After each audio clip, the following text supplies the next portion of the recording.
പുണ്യ റമദാനിന്റെ രണ്ടാം പകുതിയിലെ വിത്റിൽ കുനൂത്ത് ഓതൽ സുന്നത്താണ്.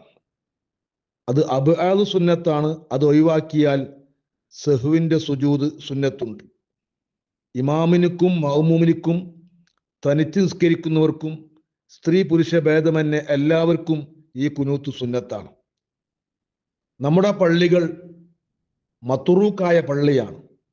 ആർക്കും എപ്പോഴും വരാൻ പറ്റാവുന്ന പള്ളി എന്ന് പറഞ്ഞാൽ ഒരു നിസ്കാരത്തിന് വേണ്ടി മാത്രം തുറക്കുകയും പിന്നെ പള്ളി പൂട്ടി അടുത്ത നിസ്കാരമാകുമ്പോൾ തുറക്കുകയും ചെയ്യുന്ന ഒരു മത്റൂക്കായ പള്ളി അല്ല. മത്റൂക്കായ പള്ളിയിലെ ഇമാമുകൾ ഈ കുനൂത്ത് ദീർഘിപ്പിക്കാൻ പാടില്ല. മുത്തുനബിയും സ്ഥിരപ്പെട്ട കുനൂത്തിനേക്കാളും ഈ കുനൂത്ത് ദീർഘിപ്പിച്ചാൽ നിസ്കാരം തന്നെ ബാത്തിലാകുമെന്നാണ് 10ാം നൂറ്റാണ്ടിലെ മുജദ്ദിദ് മഹാനായ മുഹമ്മദ് റംലി റഹിമഹുല്ല അഭിപ്രായപ്പെട്ടിട്ടുള്ളത്. എന്നാൽ നിസ്കാരം ബാത്തിലാവില്ല എന്ന വീക്ഷണമാണ് ഖാത്തിമത്തുൽ മുഹഖിഖീൻ ഇബ്നുൽ ഹൈതമി റഹിമഹുല്ല തങ്ങൾക്കുള്ളത്. നീട്ടൽ സുന്നത്തുണ്ടെന്ന് ഈ രണ്ട് ഇമാമിങ്ങൾക്കും അഭിപ്രായമേ ഇല്ല.